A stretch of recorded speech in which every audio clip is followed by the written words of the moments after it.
Welcome to the LivBtr podcast. I'm Erica Spiegelman, addiction and wellness specialist and author, and along with me, I have my co-host, Jay Siano, a New York-based serial entrepreneur, business scaling expert, and wellness aficionado. We are here to inspire, encourage growth, and most importantly, to live better. Welcome to the LivBtr podcast. Today we have on Aaron Tribby. He's a physiologist and he's the head of physiology for Aviv Clinics in the Villages in Florida. Aaron is responsible for managing a huge team of physiologists, physical therapists, dietitians, and he's going to talk to us today about how the Aviv Clinic helps people live a long life and their best life. Welcome to the show, Aaron. Welcome to the LivBtr podcast. My name is Erica Spiegelman, and today we have on Aaron Tribby. He's a physiologist, right, Aaron? Yes, ma'am. Okay, good. And he is the head of physiology for Aviv Clinics. We're so excited to talk today to him because on our podcast, we talk about living better, hence the name, the LivBtr podcast.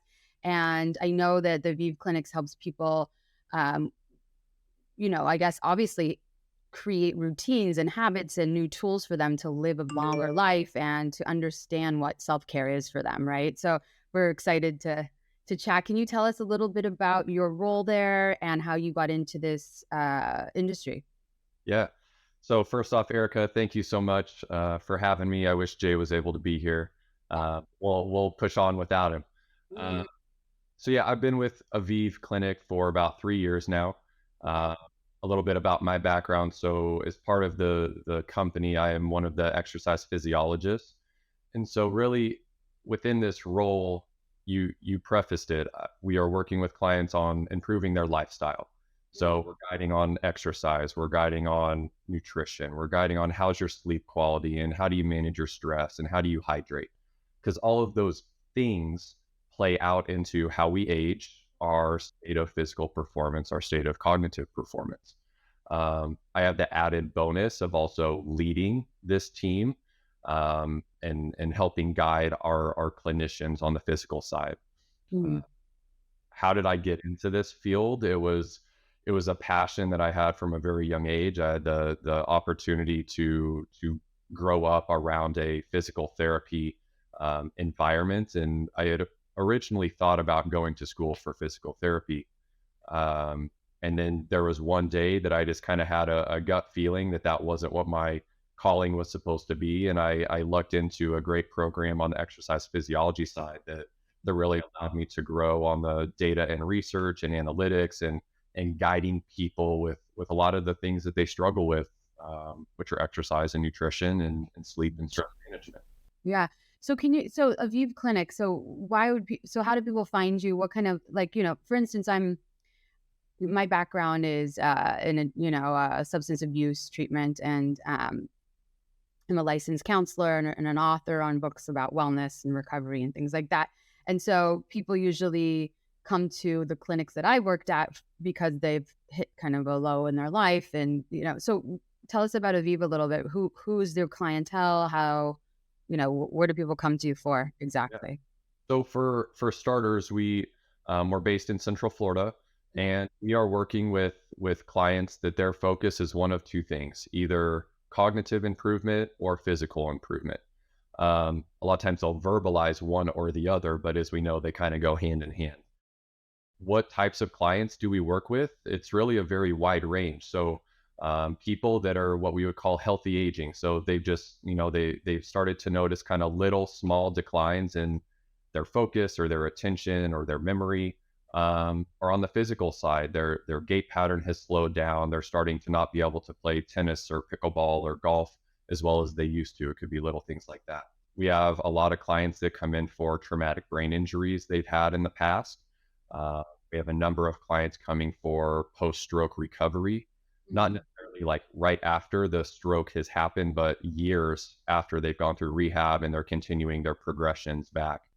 We just had a number of veterans that graduated and went through the program specific to PTSD that they were experiencing and had some amazing outcomes as well. So a very wide range, but what kind of connects everyone is that cognitive and physical improvement. Like, I think I talk to a lot of people like middle age, like in the 40s, and now like I'm a mom of 2 young kids, and I feel like a lot of people that are in my sphere at least we kind of start seeing the side effects of, or the effects of aging, not the side effects, like eyesight loss, or I need reading glasses, little things like that. What do you recommend for people that don't necessarily have um, like a major ailment or something wrong with them, but yet want to be preventative and want to start implementing, ways in which we can strengthen our cognitive function? Because that's what I always am wondering, like, what can I do? Should I do puzzles? Should I read more? Like, what do you recommend as some tools for our audience, for people that are just trying to be more mindful of this? Yeah. So it's all about continuing that stimulus and that engagement of our brain in it and of our body. So our physicians always say, is this program good for you? Yeah, it's going to be good for most clients because we all can improve on our health in some way. Hmm. One of the things our neuropsychologist always says about cognitive training is, when we were 15 and 16 and we were learning how to drive a car, that's a very cognitively heavy task for us to learn. You're working on processing speed, you're working on reaction time, you're having to be very focused and attentive to the task at hand to prevent from having an accident. Mhm. But now when we drive down the road, we don't have that same level of engagement because we've been doing it for so long. So we have to continue to find ways to stimulate the brain, to keep it active, to keep it engaged. Uh, there's a lot of ways to do that. There's a lot of training programs out there. Um, People learn a new language, something that is actively getting that brain to fire in the areas we've started to notice that decline in. Yeah. And exercise and nutrition can play a big role as well. So, I mean, a single exercise session has improvements in our cognitive function, or can improve our cognitive function for like 2 or 3 hours following a single bout of exercise. Mhm. A question that I always ask people is like, after you exercise in the morning, or if you exercise in the morning, how do you feel after that? And like that initial response is the things you would expect. It's, well, I'm a little more tired. I'm exhausted. I feel accomplished for the day because I got up and did something. But then the follow up is, but what do you notice about your cognition on those days that you exercise versus those you didn't? And as you kind of see people filter through and process that question, you start to get the answers of, oh, I'm more productive those days, or I have a better personality those days, or I can multitask better, or I'm more focused, or I'm better at making decisions, or my organization is better. Like those are all things directly related to getting more blood flow to the brain, to the prefrontal cortex that controls all of those cognitive tasks. And then we see that improved performance play out for the first or the next hours of the day following that session. So Yeah. just getting into some type of a good exercise and nutrition routine can impact cognition as well. Right, right. Yeah, of course. Well, all of us have heard of omegas and eating the right foods. And, I think all of that, obviously on a cellular level is so helpful. And like you said, everything is connected. But I'm just curious, you guys work with a hyperbaric chamber there. Yeah. So, I mean, obviously we want to have good sleep habits, nourishment and movement in our lives, because that's, the basis of like the foundation of a healthy life. But so what are some other things that you guys do there, like this hyperbaric chamber? I mean, I think of Michael Jackson, I'm sorry to say. Oh, yeah. That is the first reaction that we always get most of the time. But I'm like, I don't even think I should say it, but I'm gonna say it because I feel like people may think the same. Yeah. I've always wanted to try it. Can you just tell us a little bit about what it entails? Yeah. So I think before I get to that, I just want to mention, our clinic starts with the multidisciplinary approach. So everything is under one roof. We have we have 4 disciplines. So we have our medical team that's made up with our physicians, our nursing team, and then our hyperbaric team. Mhm. Uh, we have our neuropsychology team that's made up of our neuropsychologists, our dietitians, and then our physical performance team, which is exercise physiology and physical therapy and occupational therapy and speech therapy. And so when clients come in, it's not just sitting in the hyperbaric for our Right. protocol and length of time, it's getting access to all of these other providers throughout the full program. Yeah. Uh, Specific to the hyperbaric is really what initiates a lot of the changes that we're able to achieve throughout the program. So when clients go into the hyperbaric chamber, they're inside for 2 hours. We increase the pressure that they're experiencing.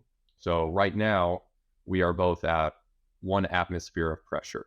Right. And increase that to 2 atmospheres, which for those that scuba dive will be familiar with this, but it's the equivalent of going underwater about 33 feet. Oh, And wow. I so, didn't know.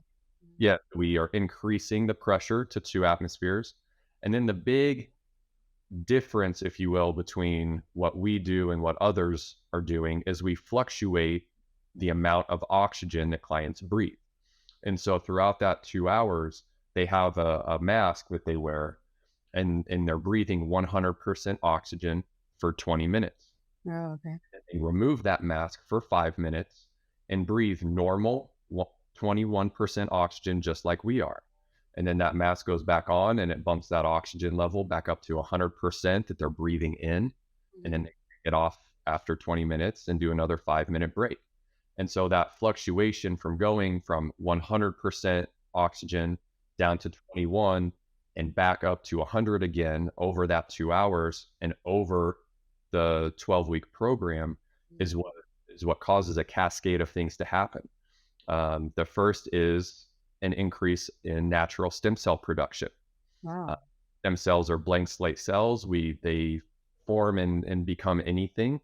The second big driver of this hyperbaric protocol is something called hypoxic induced factor. And the Nobel Prize a few years ago was awarded for the recognition of this molecule. And really what it does is when it's present in higher values, it allows us to see a faster rate of change or recovery out of the body. The third thing that I think is the most fascinating is something called VEGF, which is a vascular endothelial growth factor that plays a role in new blood vessel generation or new blood vessel growth. Wow. And so when we talk about a lot of the changes that are going on, it's because of those three pieces that are being created from that fluctuation of oxygen. And then we walk into those other appointments with exercising and dietary guidance and training our brain and how to recover better. Mm-hmm. And it's that stimulus from the other providers and from those other touch points that really pulls those three things into those tissues that saw damage or that we're wanting to see that change in. Wow, that's incredible. Really incredible. I mean, it's so amazing that these things exist, and yet, obviously not all of us have access to it or even know where to find something like this, but it would be helpful in so many levels. Do we recommend people do this preventatively as well? Not after a cancer treatment or after an injury of some kind? Yeah. So, I mean, the first thing I guess the first step in our process is a sit down conversation, either virtually or in person with one of our physicians. We really want clients to process this as a full-time job because it is a big time commitment. Yeah. We're asking people to be on site for 3 hours a day over a 12-week window of time. Mhm. Uh, but to your point, when is the right time to do this?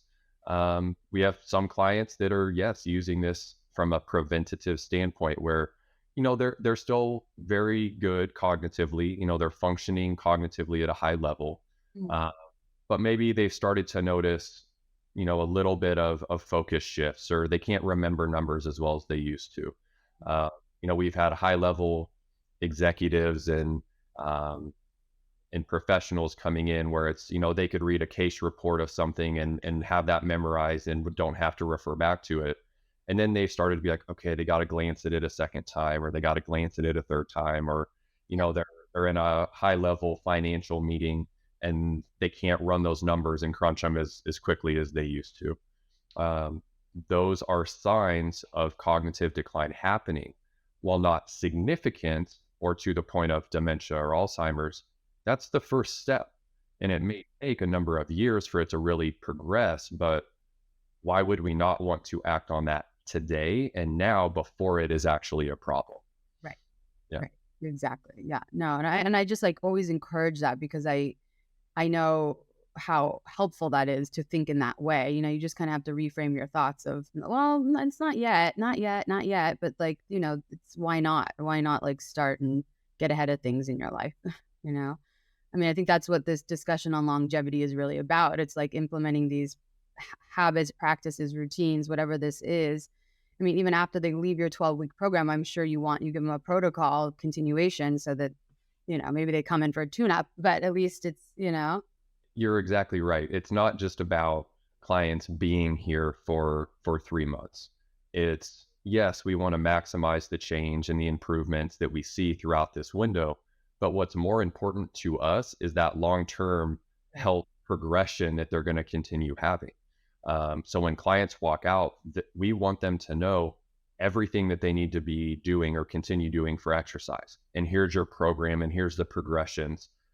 And hey, if we meet all those goals, shoot me an email. Let's have a conversation. Let's follow up about it, and let's make those modifications and set that new goal and start working towards that new thing. So it's not just being here for 3 months and then kick you out the door. It's, we want this to be a lifelong partnership and coaching guidance and lifestyle related program. Yeah. And Aaron, I mean, I know you mentioned you have psychologists and psychiatrists, right? And everybody, because I think a lot of people distract and ignore things in their lives by, using substances, by having, you know, thought habits that don't serve them, old narratives, emotional problems, trauma, anxiety, depression, whatever it is. And I mean, I'm just asking, do you guys intentionally try and suss that out first? Because it's like if somebody is dealing with mental health issue and like some medication could be helpful first before before you start implementing new suggestions, right? It's to get them to a balance. Is that kind of something you guys do? It is always an it depends Yeah. answer, right? Yeah. So there have been instances where our physicians will identify something that needs to be addressed before walking into the program, and our doctors will make those recommendations to the client. Um, there are times when our team says this is something that we can work through while also going through the program and while we're trying to introduce these other lifestyle habits and routines. Yeah. Uh, and I think a lot of that really comes from after that initial physician conversation.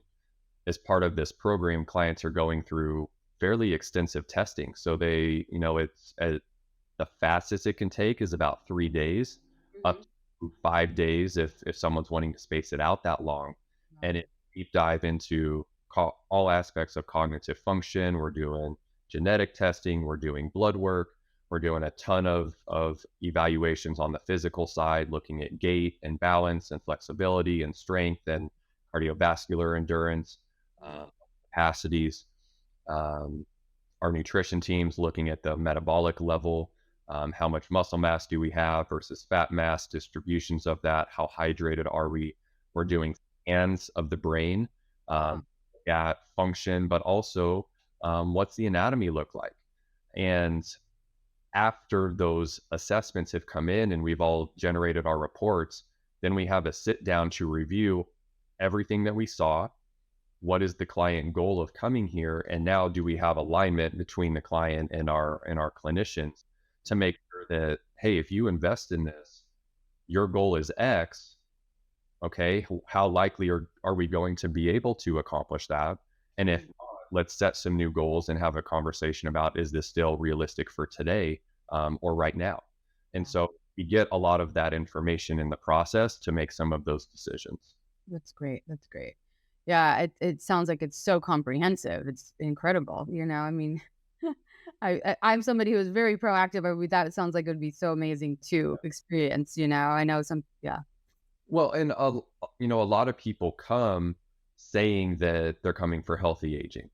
And then we get through the assessments and, we see something on their brain scan of, hey, did you play soccer? Did you have concussions, or did you play football? Or, did something happen in the past where you had, a concussion event? And they'll say, well, now that you mention it, yeah, I had one whenever I was 10. And Right. it's, wow, this could be impacting that rate of cognitive decline even 40, 50 years later. We have clients that come through and we don't identify anything as out of normal ranges or anything like that. And we have clients that come in and they find a lot of new information out about themselves. So it's a very good screening tool. Yeah. And what about athletes? I mean, what's your, I mean, I unfortunately hear stories all the time young people having a lot of issues around the sports that they played. Do you see a lot of athletes coming to you guys too? So I would say at this stage, we haven't had a ton of athletes coming like during the season or immediately off season, or like preseason ramp up. It's been, to your point, more on the recovery side. So the first client that comes to mind, was a 15 or 16-year-old girl, two sport athlete, played soccer and basketball, and had two concussions kind of consecutively. Yeah. Uh, that left her in a pretty difficult position. She had double vision, couldn't return to school because she would get migraines, and that double vision was causing nausea and some dizziness, and then there were balance issues. Um, and they spent 6 to 8 months traveling around the United States trying to get answers and figure out what to do, and had kind of been shut down at every turn. Um, and came here on a hope that this would make a difference. And that is, I think, what really sets us apart, is because of the assessments we're doing, we can identify some of the root cause of what's going on and really tailor our treatment to addressing the problem.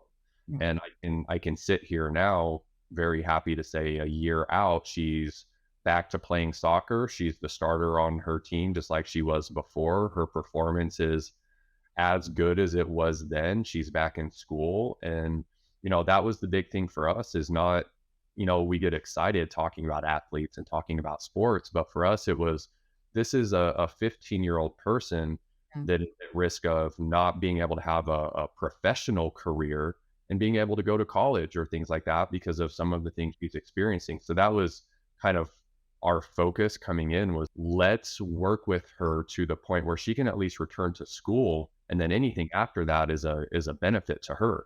Right. And so she had a ton of success. So I think a lot of our athletes are in a retired state where they finished out their careers, and then they've come in after the fact to help with their ongoing recovery from the sport they played. Right. Yeah. Yeah. Yeah. Yeah. I mean, just to have a normal life, it seems like a win after that. Yeah. It's amazing how delicate we are, and I think sometimes people take that for granted, especially in sports, because yeah, it's that narrative around there. So Aaron, in your own personal life, can you share anything with the audience on how you live better in your personal day to day, or what do you do since you you walk the walk, you're in this industry, Yeah. So Yeah. I mean, the first thing is, I guess, what inspires me to live better. And that's going to be my family, just like most. I'm a young father, so I have a son. He's going to turn 2 here soon, and um, Um, all of my quality of life, if you will, has shifted since having him. right. And just making sure that I do everything that I can to live a healthy life, so that I can be around as long as I can for him, and to be with my wife, and enjoy that time with our family. Uh, so on a weekly basis, what are the things that I'm doing? Strength training is a huge piece of my routine. I'm a very firm believer that the aging process, and that decline that we see physiologically, is related to a reduction in our muscular strength and muscle mass. Mm, And that's one of the big things that I try to preach to anyone that I come across, is to have some type of strength activity 2 to 3 days a week at minimum as part of their routine. I'm can I not, yeah, really quick, just before you go on, because I walk a lot and I used to be a runner and I don't really do a lot of strength training, but I could see how I'm already declining and I'm 43 years old. Would you say it's enough to do, like, if somebody doesn't necessarily go to a gym, but like do dumbbells or like using even their own body weight to kind of do push-ups, or would that even be enough before you? yeah. So I mean, that is a question that I get all the time, that our team gets all the time. Um, and the way I answer that is it's all about identifying what's our starting spot for each person. For one person, that could mean dumbbells. For another person, it could be body weight stuff. For another person, it could be med ball and band work.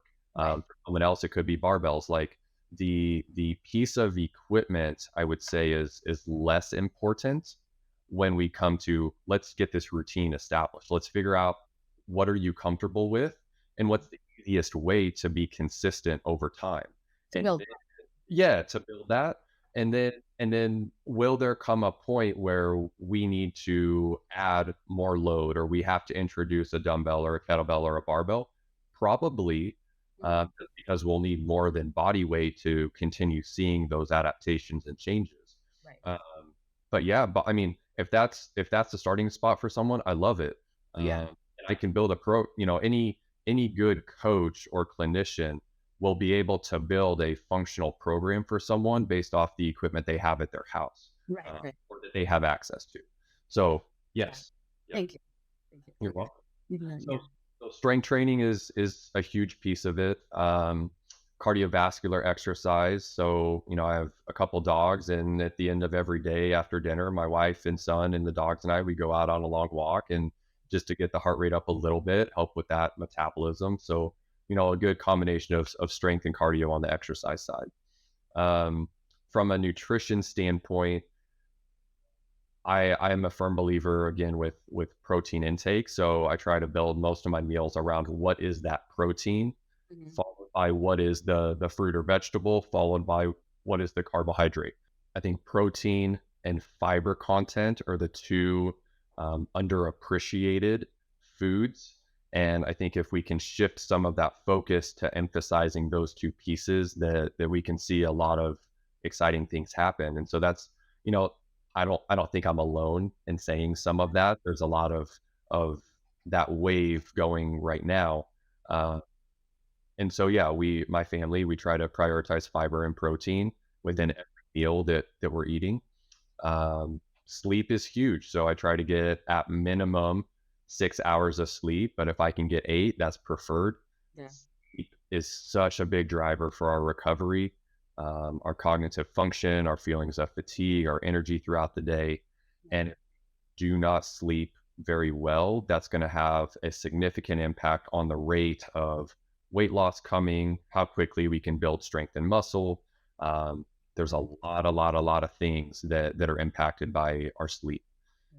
And the last one is hydration. So really trying to get my recommendation to a lot of clients, assuming that they're fairly healthy, their blood panels are okay, they don't have any cardiac or kidney related issues, is to try to get about 50% of body weight in liquid throughout the day. Okay. So in straight water, but just total liquid consumption, not counting alcohol or soda if we Right. can, or juices. Yeah. But coffees, teas, water, those things I would include in that 50%. So Okay. those, Yeah. those are some of the kind of, if you want to call them fundamental or foundational pieces for exercise and sleep and hydration status that I think play a huge role in one, longevity and healthy aging, but also cognitive function and cognitive decline. Yeah. And quality of life. Like I feel like if I don't sleep, there's no quality. I'm in a bad mood. I feel sick. Everybody is different, but that's great. I'm so appreciative of your tips because I think that you said it beautifully and really really simply so people could just understand easily. That's the way I eat protein first, fruits and vegetables. But just I'm seeing it now, like as you said it, and it's just a really nice visual because sometimes there's a lot of information thrown around and that's just great overall. So I appreciate that. And I think that's one of the things that our team does a really good job at, is trying Yeah. to present it in a way that is easy to understand. Yeah. Uh, and I think that is a soundbite, if you will, that I use with a lot of our clients today and have for a very long time. Yeah. Uh, is if you think about when you go and fill your plate at dinner, how frequently do we go and grab that rice or that pasta or those potatoes first? And that's the first thing on the plate. And maybe it's a little bit too big of a portion. Yeah. And then we throw the meat on there, and then we fill that that remaining space with the green veggie or whatever it is. And Right. it just kind of shift the order that you fill that plate. Yeah. It's probably gonna be in a fairly good situation. Yeah. Uh, Gonna put us in a better situation. Absolutely. I love it. That's great. Thank you so much, Aaron. And can you tell everybody where to find you guys, where to find Aviv, and how to check you guys out, Yeah. all information? Yeah, so the best place to go is on our website, so aviv-clinics.com. We have a Facebook page, we have a LinkedIn page, we have an Instagram, uh, but Aviv-Clinics. We have a location. Our only location currently in the United States is in Central Florida. We have a second location that should be opening here in about a year in Manhattan. Other than that, our other locations are internationally. Um, our first location was in Tel Aviv, Israel, and then we had a clinic that opened about 2 years ago in Dubai. So 3 clinics right now, and more coming. And counting. That's great. I'm excited. I'm excited. Well, we'll definitely be keeping in touch with you guys and and really appreciate you spending your time with us today. Thank you. Erica, thank you so much. It was an honor.